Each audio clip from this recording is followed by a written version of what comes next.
everybody, and welcome back to the main stage. I'm so excited to introduce our next speakers. Today we're going to welcome the CMO of SurveyMonkey. She leads all marketing functions, including brand strategy, growth marketing, product marketing, and communications. This fireside chat will be moderated by Andrea Tulsidas. She manages programs for the developer community at OutSystems and lives and breathes the golden rule: by the community, for the community. In this session, we will explore how listening to your stakeholders is key to future success, from coordinating marketing efforts with a distributed team to speaking up about racial equity. Our speakers will share tips so that your organization is poised to do so more beyond the COVID-19 crisis. Please welcome to the stage Leela Srinivasan and Andrea Tulsidas. Thank you so much. Thank you, guys. Excited to be here. So, Leela, super excited to be having this conversation with you. I know Beth did a great job in introducing you, but we know there's much more to Leela than those short two phrases. So tell us a little bit more about who you are, how you got to where you are right now as a CMO at SurveyMonkey. We want to know everything. Oh boy. Well, thank you, Andrea. It's great to be here. Great to be at the CMX Summit, and seems like a fantastic event, especially in what I think of as like the year of community. But anyway, I grew up in Scotland, of all places, and have been in the States for exactly one half of my life now. I moved over in the mid to late 90s and lived in Florida for a while. Started my career really in sales, I would say, and developed a lot of empathy, I think, therefore, for my sales colleagues that I've continued to work with to this day. So moved from Florida in a sales role up to Boston to lead a sales team before deciding it was probably time to go back to business school and add some quantitative muscle to my qualitative background. And so went to Tuck for business school, thought about a career in finance for a hot minute, realized that was not the place for me, and went to school, back to the drawing board, and emerged as a management consultant, and spent 3 great years at Bain & Company, really helping a very wide range of organizations through a range of strategic problems and opportunities, which was just a great place to shore up my quantitative toolkit that I'd picked up at business school. From there, I was fortunate enough to be tapped on the shoulder by a former Bain colleague to join LinkedIn, where I arrived in January of 2010. If we go back to that time, LinkedIn was about 500 employees. This was pre-IPO. I was one of 3 marketers on the team for LinkedIn Talent Solutions, which was the rocket ship that was going very much up and to the right in the hockey stick fashion, and had the opportunity to do a lot of work there within marketing, starting with product marketing and then into conferences and content, really kind of quasi-community, a lot of the work that I did there. Ultimately, I left, as much as I loved LinkedIn, because I felt like I could bring the skills and the experiences that I'd learned there to a different organization and have even more impact. So I ended up at OpenTable for about a year and a half. OpenTable was acquired the first week I was there, which meant it was, while a great experience, was a very different experience from the one I had thought I was signing up for. And 18 months later, I found myself at Lever, which is a recruiting software organization that's used to help organizations really raise their game in hiring. Spent 2.5 years there as CMO.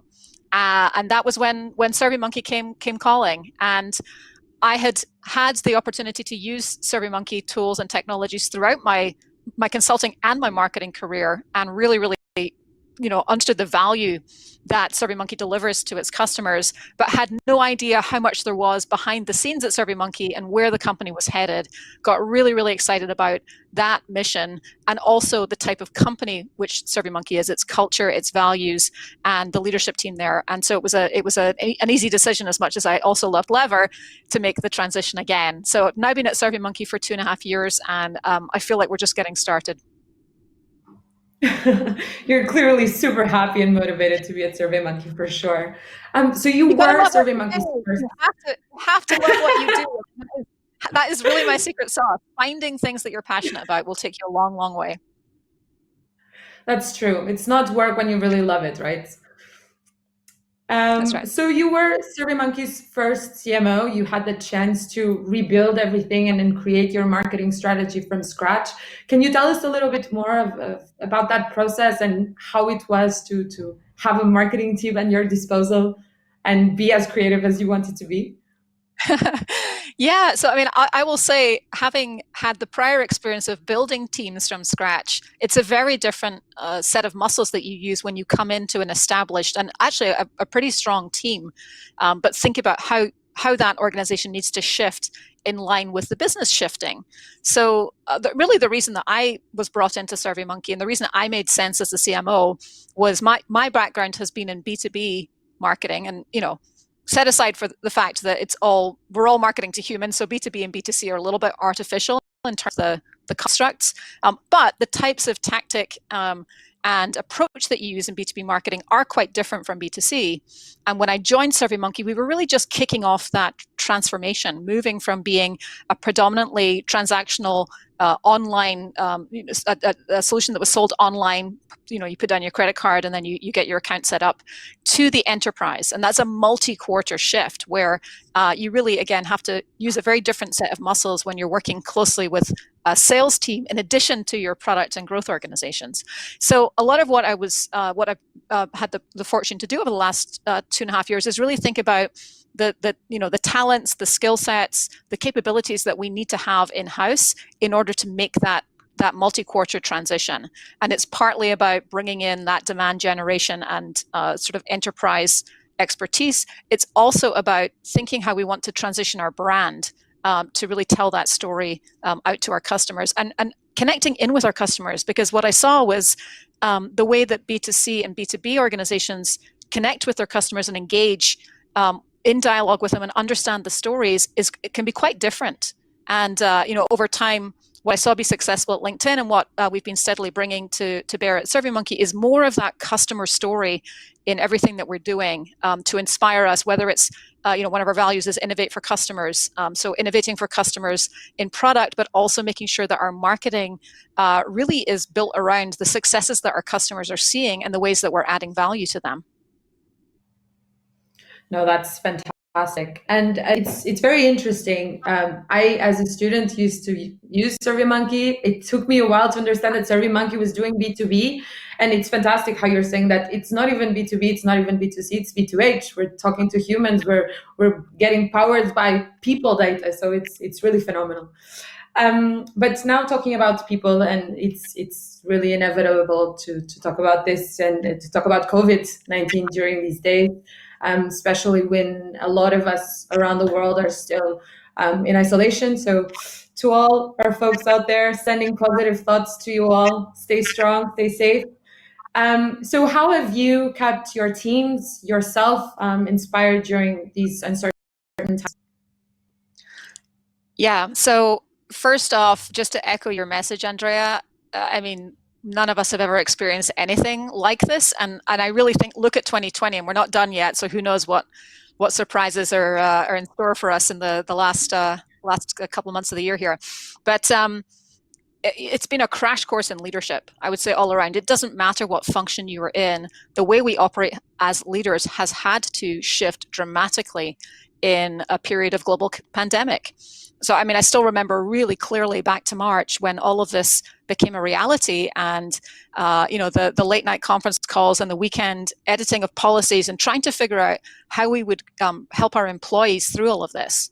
So prior to COVID, SurveyMonkey has a distributed footprint. We have multiple offices globally, but we have been a fairly office-centric culture. We have a small portion of our workforce that is remote, but having to flip overnight to 100% remote, of course, was something that I think really challenged us all and caused us to think differently about the sense of community within our organizations, right? Because you're so used to having that physical water cooler moment with colleagues, or having a chance encounter in a hallway, or being able to crack a joke in a meeting where you're all sitting in the room. And, thank goodness for technology helping us to try and replicate some of that. But we've also had to think really hard about how frequently we check in with employees, how we use virtual events to bring people together, how we try and keep it interactive, because at some point people just start getting fatigued with everything that's going on.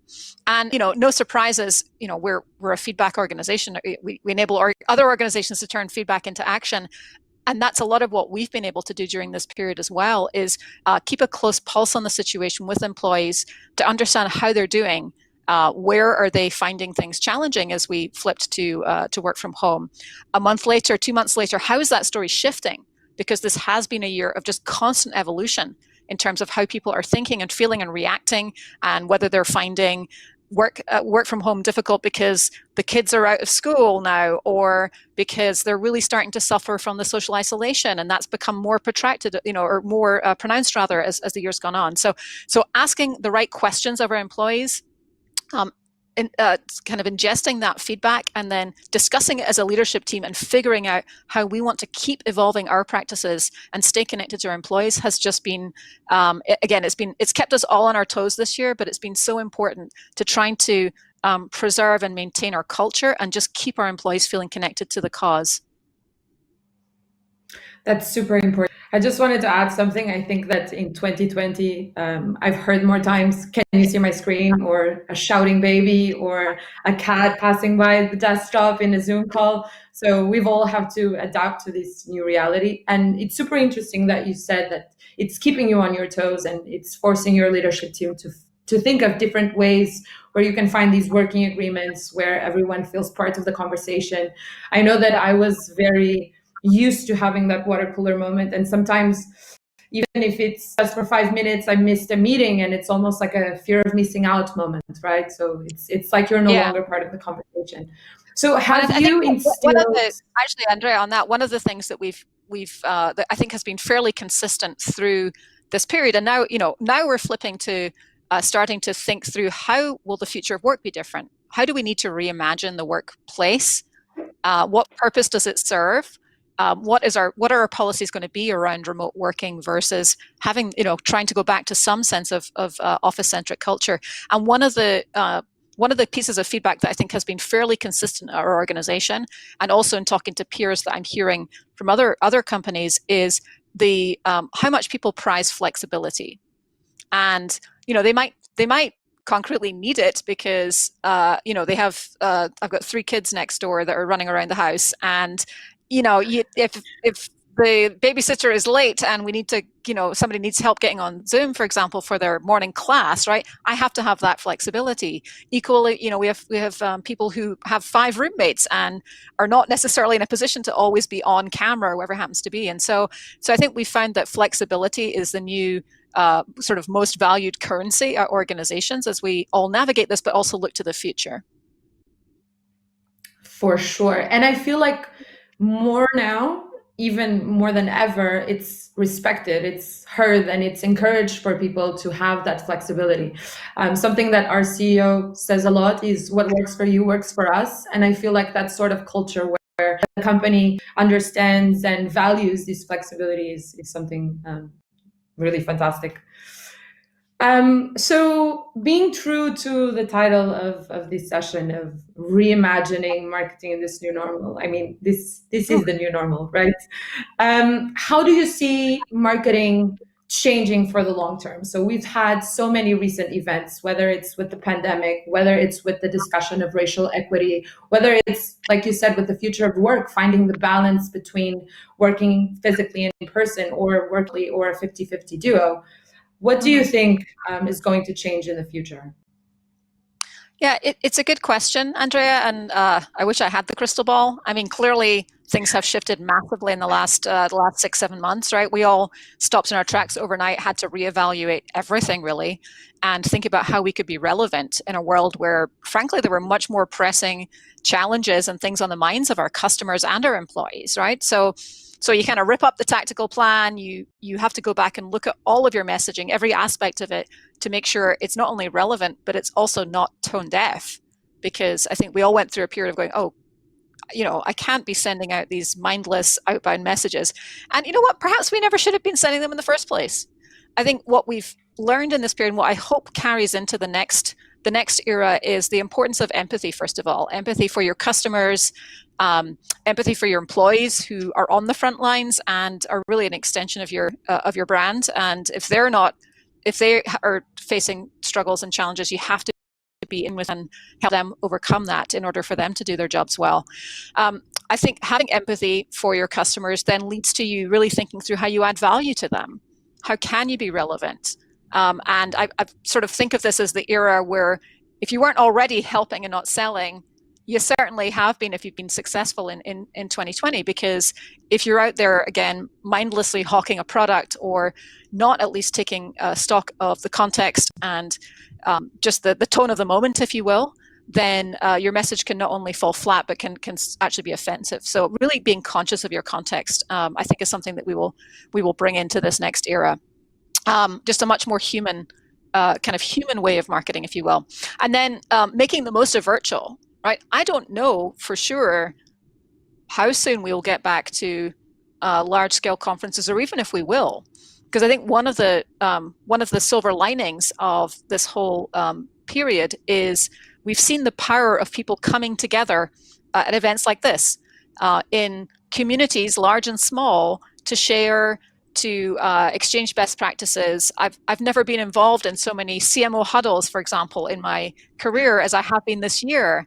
We've brought our customers together to talk through what they're facing, with no agenda other than to provide that spirit of community and to provide that sounding board and to share ideas. And so I really hope that what I've seen kind of rise to the fore is this real need to be relevant and to be adding value. And I really hope that that is something that we sustain through this period. The other point I would make in terms of shifts that we've seen here that I think for the long haul, the other shift I would call out, and this is less about COVID and the pandemic and more about the conversation around race and racial equity and social justice. I think what we've seen in the last several months has shaken many of us to the core. And I think once you see certain things, you can't unsee them. And this has been a really interesting period to navigate, again, as a leader. Did I mention it's been a doozy, and it's been a humbling, challenging year to be a leader, but another area where I think we've been learning and thinking about how do we change our dialogue and our stance and our posture for good is around the whole topic of racial justice and what do we stand for as an organization.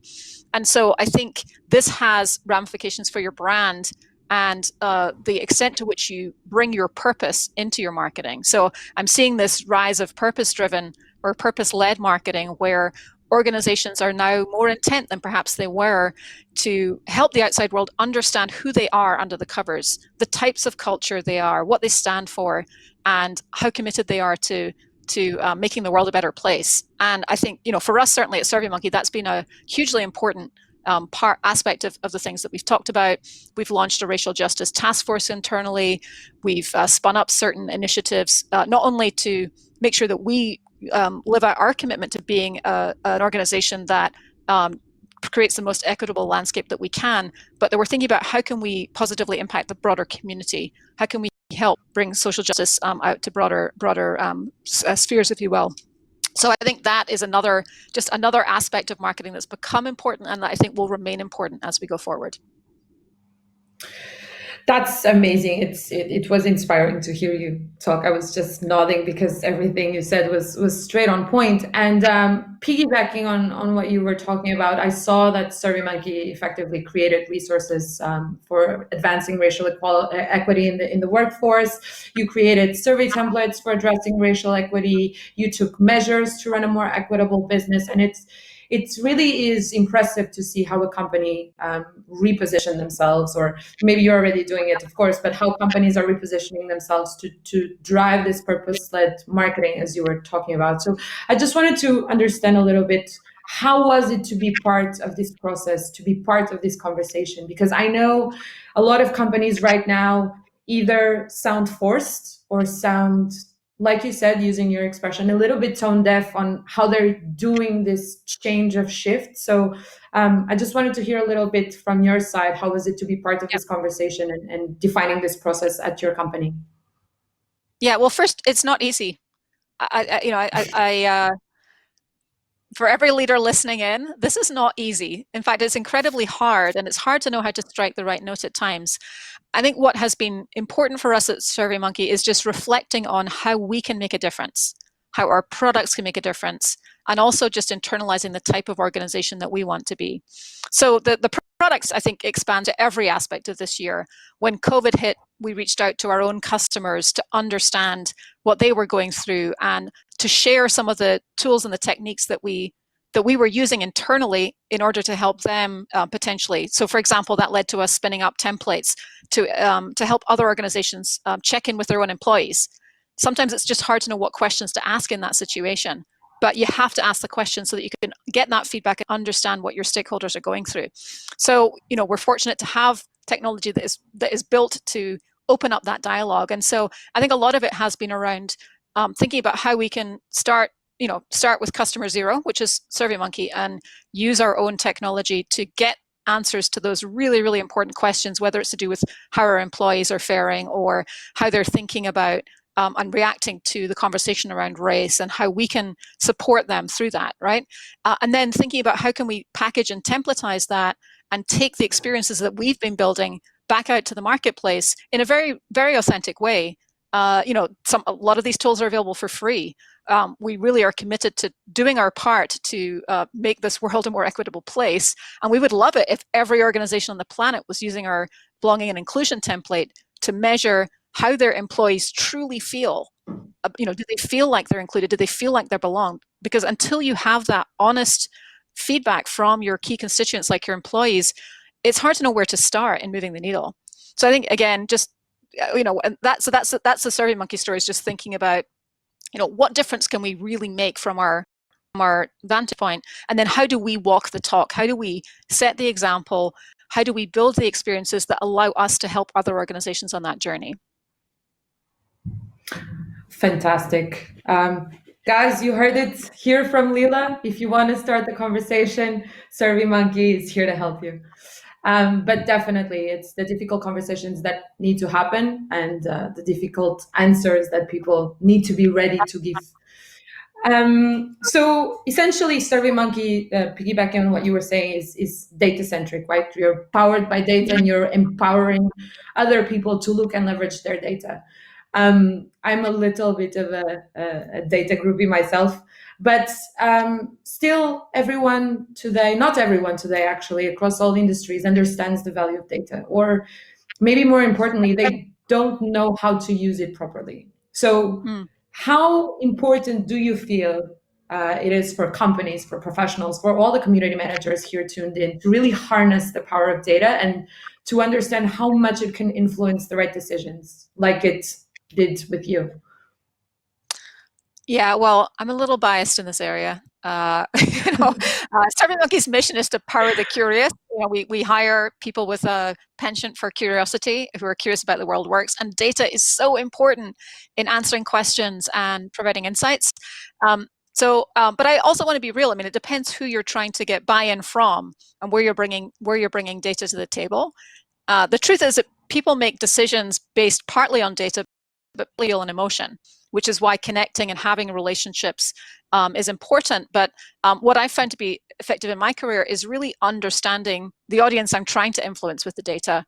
It comes back to empathy, right? Understanding your audience, empathizing with them, understanding what matters to them. So, in working with a partner or an executive, understanding what their KPIs are or what success looks like to them, and then thinking about how I can bring data to the table that is impactful to them, because again, you want to align with what they're trying to accomplish, but also provide data that can illuminate the way and either make the case for or cause them to think differently about what they're trying to accomplish. So, but yeah, I think you have to lean into data, regardless of what career or profession you're in these days. But triangulating in on the answer is typically the way I approach it. So you're looking to back up that gut feel or that hypothesis with data. So I think I'm trying to think about how you put this in the community context. So maybe you want your product leader to take community seriously as a source of insight. So if that were the scenario, I think you have to start by again understanding what your head of product's goals are. Like, what are they? What would it be helpful for them to know or validate, and how can you provide insight? And I'll lobby all day long for quick pulse surveys or just quick touch points to gather insights and quantify some of the things that they're maybe struggling to quantify to again just make sure that the insights that you're bringing back are relevant. So yeah, I'd just be thinking about, and I think it's fine to have hypotheses and gut feels, right? As leaders, we have to, I think we should have that, but you should, as frequently as possible, be looking to back that up with data, or refute it and find a different answer. But data is such an important component.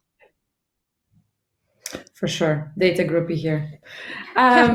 So, looking at the data that we service for.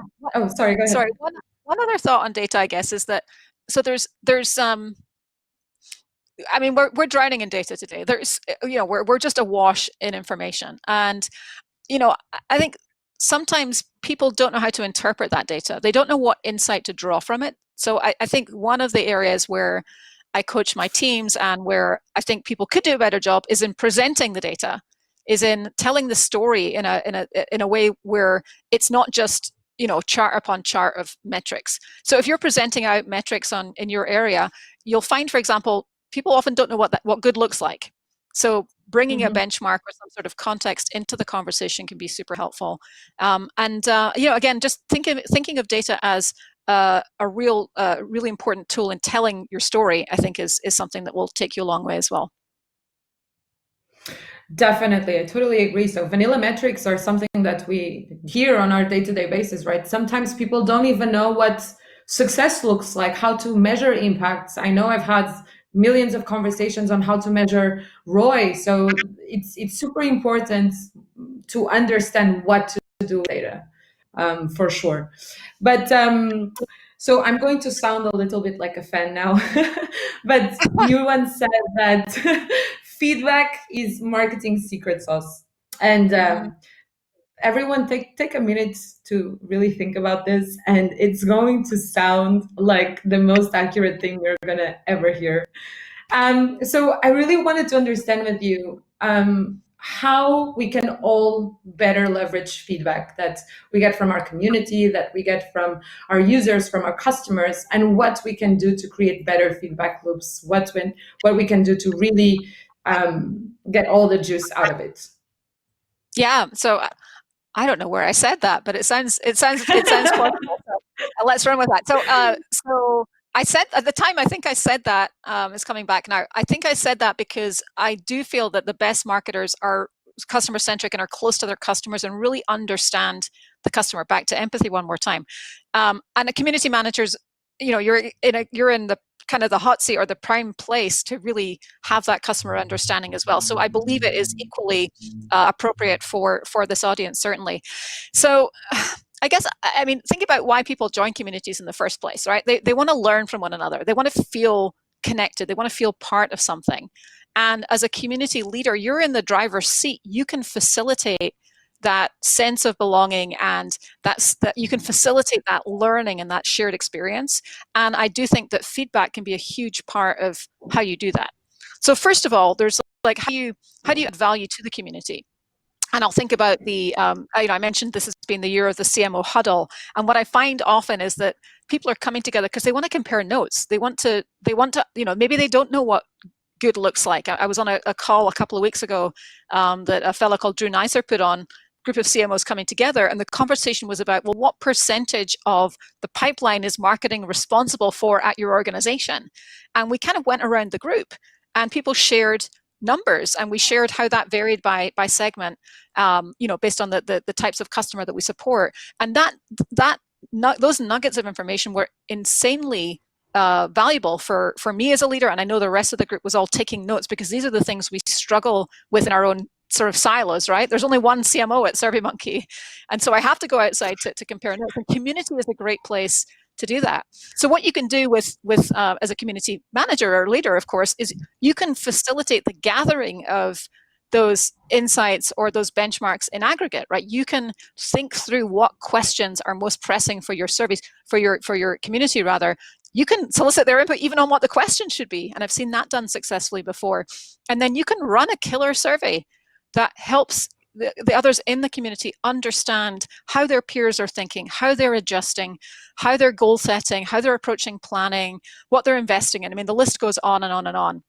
And this is a tactic that I've used throughout my career, whether it was at LinkedIn, running annual surveys to help recruiters understand how other recruiting leaders were adjusting for the new year, right? Because they want to know what their peers are doing. So I think you can just create a ton of value in asking those right questions and then generously sharing back what you learn. We've seen a good example of this at SurveyMonkey recently. So, and this actually might not be something that this audience knows, but when you think SurveyMonkey, you think surveys. But we actually have 3 separate, distinct pillars within our business of where we have products. So we have our surveys core business, we have our customer experience solutions, and then we also have our market research solutions. So as we're building up in the CX space, we have been pulling together CX roundtables that a VP on my team leads and bringing those audiences together to trade notes and best practices. And Christine, this lady, has been running surveys to explore into different areas of value for this audience of about 100 now CX leaders that are part of this initiative. And 1 month she did a whole session on metrics and ROI and how CX leaders are measuring that. So she ran the survey, a huge proportion, 70% of them answered it, and then she shared those results out at a future event. She just did it again with customer journey mapping. And so trying to zero in on the areas that your community cares about, be the facilitator and the aggregator and the gatherer of that valuable insight, and then share it back out. Just provides so much value, I think, to your audience. So I think that's a sort of a very clear one. And then the other way in which I think feedback becomes super important and secret sauce, if you will, for community managers is, I feel like this the world has never been more transparent. And I'll say this as someone who personally through my career has struggled a little bit with feedback. It's not always good to hear feedback. Sometimes people aren't sure how to take it. They can be offended, but you have to embrace feedback as fuel. Feedback is there to help you be better. And so I think if you can just embrace that as just kind of like a something that you take through your life and be open to feedback and know that you can absorb that feedback and be better on the flip side of it, and bring that perspective into your community as well. So finding ways to check in with your community, whether it's one-on-one or whether it's through a survey, asking people genuinely what is working, what they would like to be different, what areas of value they're seeing, especially in a world like this where we're just seeing such rapid evolution. Things are changing around us all the time. The way people are feeling is changing. The things they're thinking about, it's just all these cycles have sped up. So you are ultimately in service to your community members, and you want to make sure that you're providing value. So don't miss the opportunities to check in and get that feedback, take stock of it, and think about how you can continue to raise your game. And then the last thing I'll say is you can also get, and it's not, don't just do it for the brownie points, but I think you do get a lot of credibility and props when you're willing to share back out with your community some of the feedback that you received and how you've adjusted, things that you've brought in, and show them how you're continuing to build that community in response to feedback from its active members who are, specifically looking for additional value. So I think those are all opportunities that I see as being ways to really, tap into that secret sauce and make your community even stronger. Life lessons over here. Incredible. So we're almost at a point where we're reaching the end of our conversation. Unfortunately, I would stay here for 2 more hours chatting with you, Leela. But one of the last things that I think would be really interesting to understand is either as community managers or you as a CMO with your marketing team, we all need to be laser focused in a specific audience. And we really need to be laser focused in championing that audience and making sure that we're giving to our persona what they really need and answering their specific needs. So how do you champion your customer or your end user and bring the best solutions and services to them, curated to exactly what they need?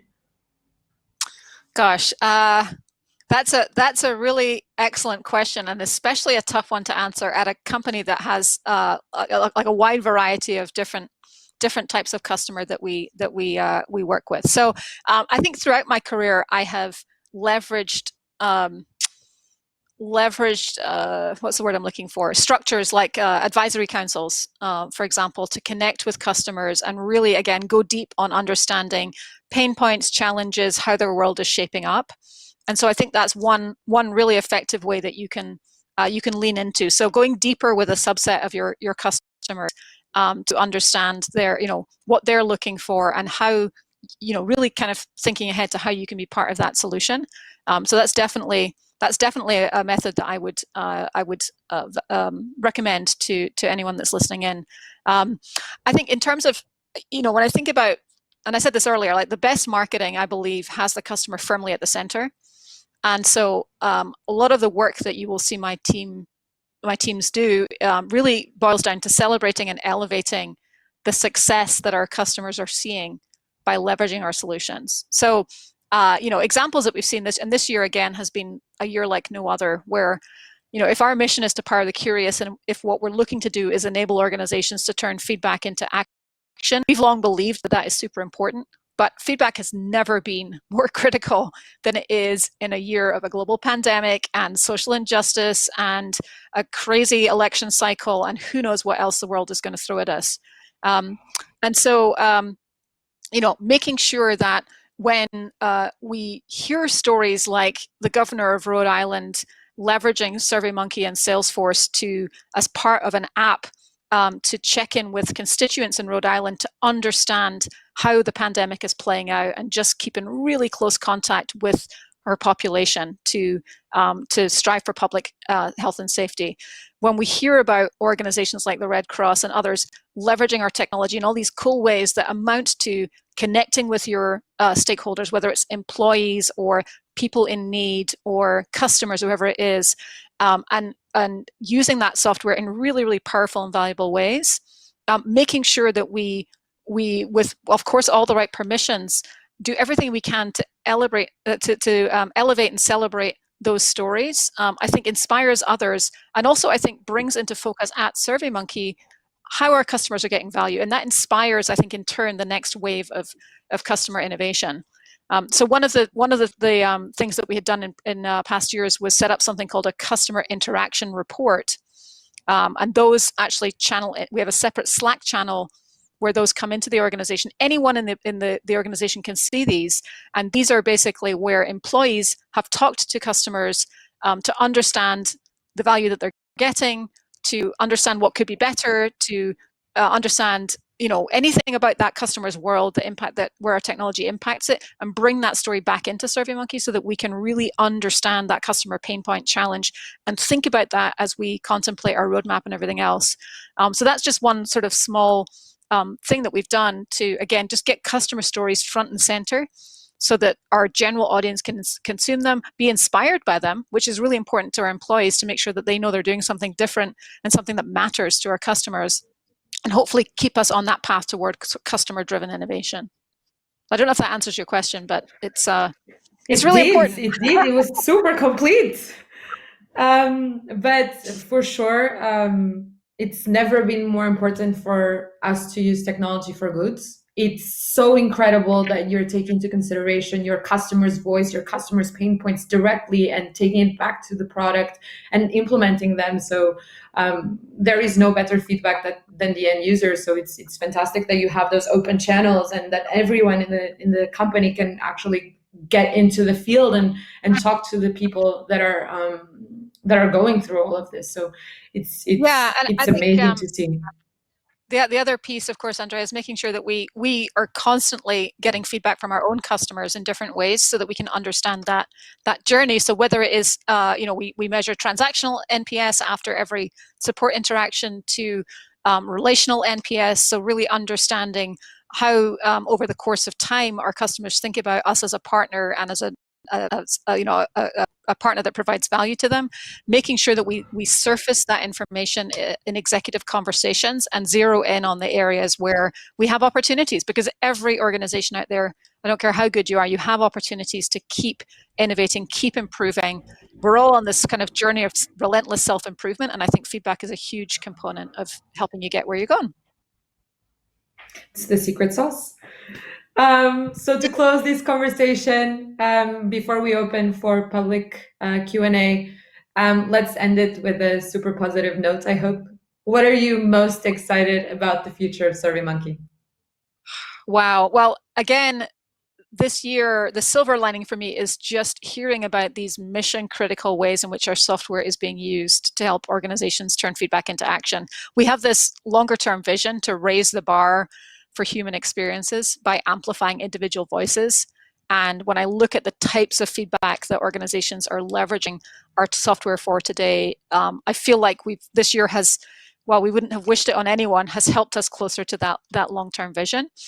I think from a marketing standpoint and from a like where is the SurveyMonkey's business headed, I am really excited about this continued multi-quarter journey to the enterprise, to continue telling customer stories, to continue having our customer at the center, and to think about how we can extend into community ourselves in a more overt manner. I think we've done more of it this year as it's been necessary, and I think very welcome to think about how do we create a sense of community among our customers and with our customers, and also within the walls of SurveyMonkey. So I'm excited to see that continue. And as I said, just continuing that march to the enterprise with our surveys business, our customer experience business, and our market research solutions. We're 21 years young, and we're just getting started. Lots to be excited about. Excellent. Thank you so much, Leela. Sure. All right. Thank you so much for having this conversation on our stage today, ladies. You've definitely inspired some conversation in the chat, and we do have a couple of questions from the audience. So we'll dive right in with 5 minutes or so left. First of all, Jessa would like to learn more about CMO huddles, if you can open up the secret meetings to us. What means of connection, collaboration, and or education are you finding high value and unique during these meetings? It's a great question. So I'll give props to my friend Drew Neisser, whom I met. I met him probably a year or two ago. I appeared on his podcast, and we had a great conversation. And he's a longtime practitioner and thought leader in the marketing space who connects with a lot of marketeers. And I think Drew, very agilely, and agility, we've done the research on this. Agility has been so key for organizations to survive and thrive this year especially. But Drew, in agile fashion, as soon as all of this hit, realized that there was this opportunity, I think, to bring people together. And so he runs this series of huddles. I think he's changing the format now, but they've been roughly monthly, and he'll tend to offer up different times, and a group of 10 to 12 of us will come together, and Drew will facilitate the conversation, but often open up the floor to begin with to find out what questions are on the minds of folks in the room. Like, is there a specific challenge or problem or question that somebody has? And that will often be the basis of the conversation. Now, we're all pretty busy, so I wish I'd been able to make it every week. I've made it to a few, I'd say, over the last multiple months. But what I appreciate in Drew is that he takes the time to curate the notes from the sessions and summarize what the main talking points were and what some of the key data points were. And he feeds those notes back out to his community. He'll also sometimes post things publicly on social, but you feel the value of just being part of that extended group, even if you can't make each and every session, because he takes the time to do that. So that's Drew's method. And, I think, we've all had to rip up the playbook this year. So I think for me, at my level, there is no greater value than being able to just come together with a set of peers and ask honest questions and share, and I think it's been a year of sharing. One that I mentioned earlier, Christine on my team for our CX community has been running very similar roundtables. So she ran a survey on customer journey mapping. She asked at the end of the survey if people would be willing to share their own customer journey maps that they built at their organizations. And a couple of dozen people said yes. And so not only do you have these rich survey insights, but you had CX leaders actually walking through their own customer journey maps and being willing to share with the community and sometimes with competitors what that map looked like, which I think is just phenomenal. So, I think your community members can just generate so much value if you just give them the opportunity and ask the right questions and open up that conversation. I love that even CMOs need a community. It's Yes, true. we We all do. need a sounding board. All right, well, moving along, because we do have a couple more questions here. Tim asks, you mentioned multiple office locations and now a distributed workforce. How have you maintained the culture of community? And with the move to work from home, how do you keep different teams on the same page of that customer journey? Yeah, it is. It's a great question, Tim. It is hard. I mean, I think the culture, if you went into this whole period without a strong culture, I feel for you. I can only speak from my experience. I think SurveyMonkey had a strong culture coming into this, and this period has definitely tested it. But I had just been involved in rolling out our new mission and vision and refining our values literally 2 weeks before the pandemic hit. So we had those really important guideposts, if you will, which are, you think about values as being the way that you the guidelines for your employees, how you want them to operate, how you want them to come to the table. And so our values have always been an important part of our culture, and we had just refreshed them and reminded everybody and cemented them. So I found those to be valuable. I think we've had to find different ways to engage, just because, as I said, Zoom fatigue is definitely setting in. So just finding different formats. I went through a period for 2 or 3 months where I was doing a marketing wins of the week video for my team to just try and help them feel connected and appreciate the work and, give the shout outs. I think so. Just finding different tools like that. Our CEO Xander was doing a weekly kind of like walk and talk that was posted in Slack, and so I think we've just found different ways to kind of keep the internal group rallied and just have the values continue to be underpinning the work that we do and reinforcing those in our town hall meetings and that sort of thing. On the customer journey, I mean, I think again, this is where if you have a culture of customer centricity and you've got that information flowing in, just making sure that you're still providing the places to surface that digitally. So I mentioned Slack channels. We've just revised our town halls, which is our bi-weekly company meeting, and we're now making an effort to have a customer story embedded in every single one of them, so that our entire global audience of 1,300 employees hears that story firsthand and can have that in their minds as they go about their work. So all sorts of things you can do to just make sure that customer journey and experience is embedded. Wonderful. I love that advice. I love aligning with values. I think that that's such good advice. While seemingly basic, it makes a huge difference. So thank you so much for sharing, Leela. Thank you so much, Andrea. It was a pleasure to have you on our stage today.